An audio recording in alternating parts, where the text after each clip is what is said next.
Adam. I'm going to be giving you a quick run-through video on this 2022 Keystone Montana. So I'll start you up here on the jacks. This unit has a hydraulic leveling system. So right now, we just have the front landing gear down. So we're going to go ahead and turn it on, and you can scroll here through your different options. You can go to manual, hit enter, then you can run each jack independently. We can go auto retract. You want to make sure the truck's out of the way, and when you do that, when you hit enter, it's going to retract all the jacks. And then it has the auto hitch height. So whenever you get the unit off of the truck and pull the truck out, and as soon as you hit auto level, you have to hit auto level as soon as you get off the truck. And then whenever you're done camping and you go to auto hitch height, it's going to go right back to that point where you got it off the truck. And then if you want to auto level, you just hit auto level. Hit auto level like that. And it's going to take it roughly a minute and a half, 2 minutes to level the trailer. If this ever has any kind of issue, it'll blink at you and it'll say air, and it'll say right front jack or left front jack or rear jack or something like that. You can follow this diagram right here to clear the air, and this will also give you information on how these jacks operate. Up here in the front, here's where the hydraulic reservoir is for the jacks, and all the hydraulic hoses go into the jacks.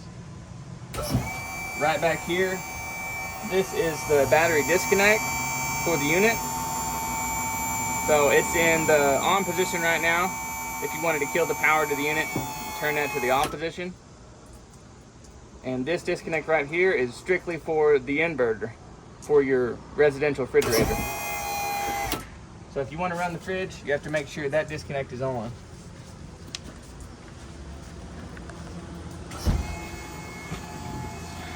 You have two 30-pound propane tanks, one on this side, one on the camp side. Here is the regulator.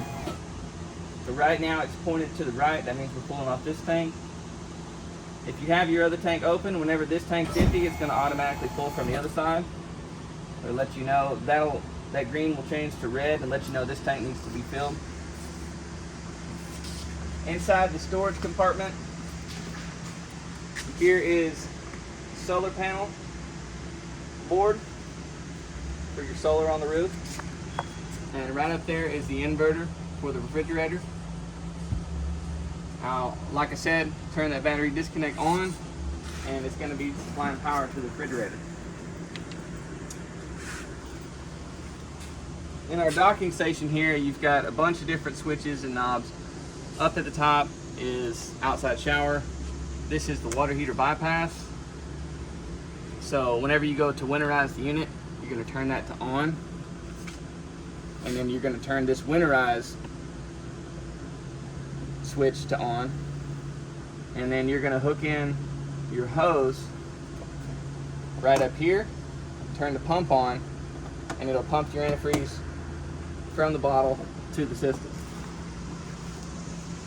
And down here, this is a black tank flush. Make sure that your valve is open on your black tank before you run water through that. This is the city water connection. Always use a pressure regulator on your water hose. And right here is the fresh tank fill. So whenever you go to fill the fresh tank, turn that to the fill mode, and it's going to fill the tank. And whenever it's full, it'll start shooting out right here on this tank vent, and then you're going to turn that lever back to normal flow. And these are your hot and cold low point drains to drain the water out of the fresh lines. Furnace vent right here.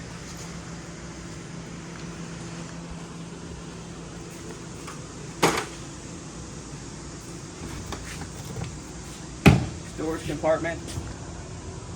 A lot of storage in here.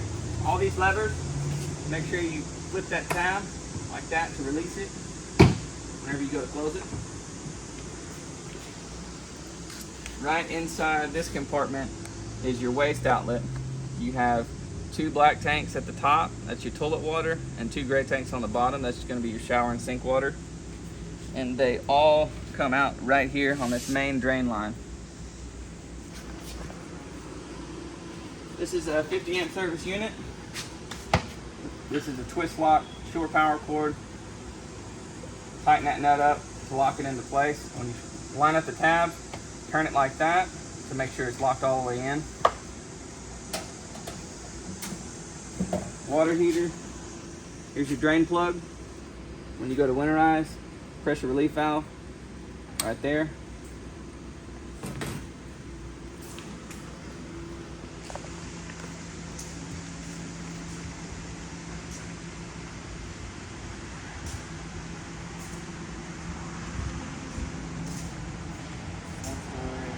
You have 2 electric awnings on this unit. I'll run this one out.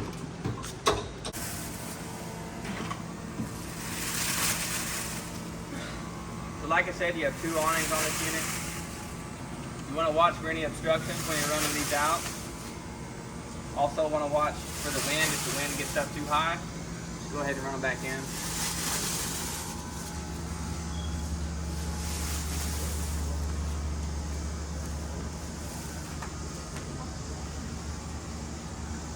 Right up there is all the way out.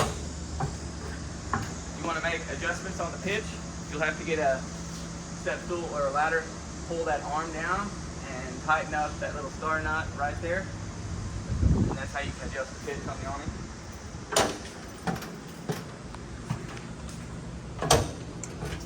So right here is the monitor panel.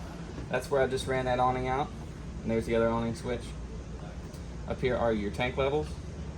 So you can see your fresh tank, battery life, both black tanks and gray tanks. It'll show you when they're full, when they need to be dumped. Here are the water heater switches. There's gas. That fault light will go away after it lights on propane. And if it fails to light, that fault light will stay on. Electric switch, water pump switch.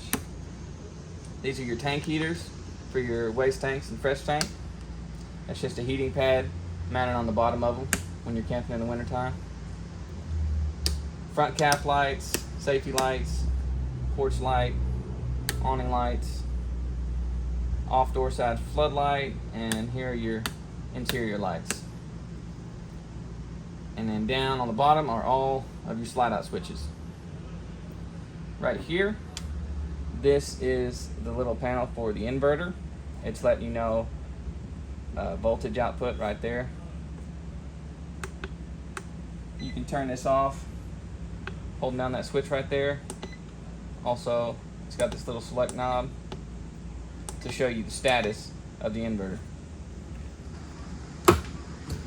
And right down below is the distribution panel.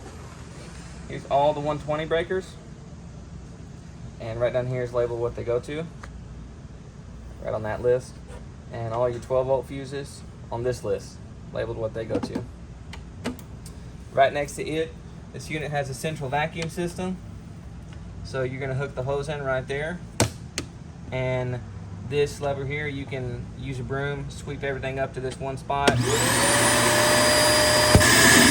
that up with your foot and sweep it into that bag, and you're gonna dump the bag. There's access to it on the inside of that storage compartment.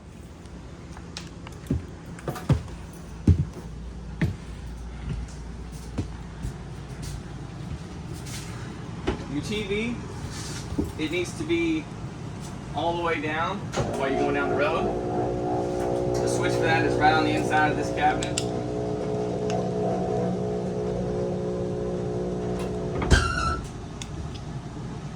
And then also TV hookups, it's already hooked up, but they're right inside that cabinet as well. And here's the JBL speaker system. So this is where you're gonna play your radio, hook your phone to Bluetooth, and it has speaker options, A, B, C, where you can control the speakers inside and outside the unit. Electric fireplace right here. It has a remote. You can turn this on, just run the light if you want to, or you can actually run heat, and it helps save a little gas during the wintertime.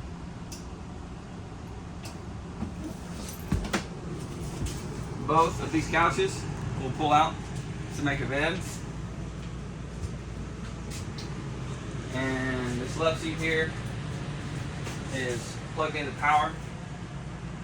It has lights and it'll recline electrically.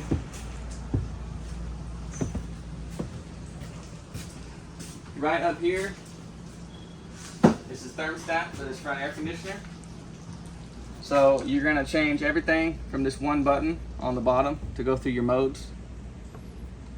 You can see cool low auto, cool high auto, heat electric, heat gas, and then you have your fan speeds. Now that heat electric, what you need to do is you need to go to your fan, and you're going to have to turn the fan on low or high to run that heat on your air conditioner. And then right next to it, this is the remote for your exhaust fan in the kitchen. Now this has a rain sensor, so if it's open and it starts raining, it's going to automatically close. But you can direct the airflow if you want to pull air in or suck air out of the unit. This is the residential fridge. Up here are the controls. It's touchscreen, where you can change the temperature and the different modes.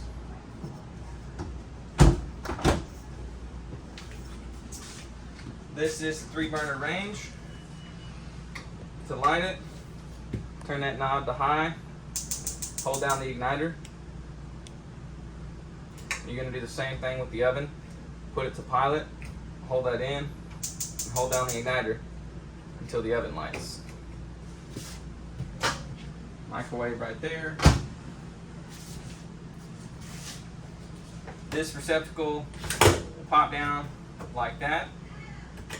Just throw it out of the way. Hit that button like I did. Pull it all the way up to lock it into place. Has a couple USB ports as long as a regular receptacle.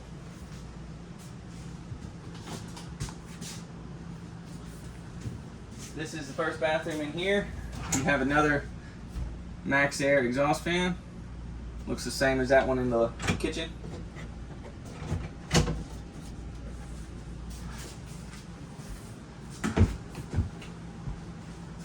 Coming into the bedroom, you have second thermostat for this rear air conditioner. And it looks exactly the same as the first one. But this one won't have heat on it because your furnace is on that front air conditioner. Inside here is the washer dryer hookups, hot and cold line, drain line, and plug-in. There's the remote for this TV. And both these TVs are running off the antenna on the roof.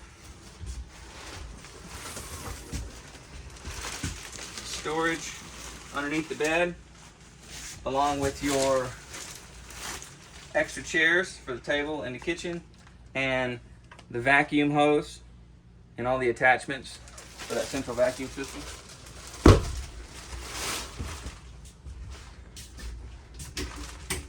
In your bathroom, you have one more Max Air exhaust fan with remote, 2 sinks. Always make sure this is locked into place. The shower door, when you're going down the road, these are glass doors. You want to make sure they're secure. To the floor is the carbon monoxide and propane leak detector. So this is wired straight into the battery on the front of the unit. If you hear that sound, that means there's a leak in the unit and you need to exit. And right up here on the ceiling is the smoke detector. This runs off a 9-volt battery. You need to check that ever so often. Thanks for watching this quick video on this 22 model Montana. If you have any questions, give us a call 270-247-0333 or go visit our website at rileysrvworld.com.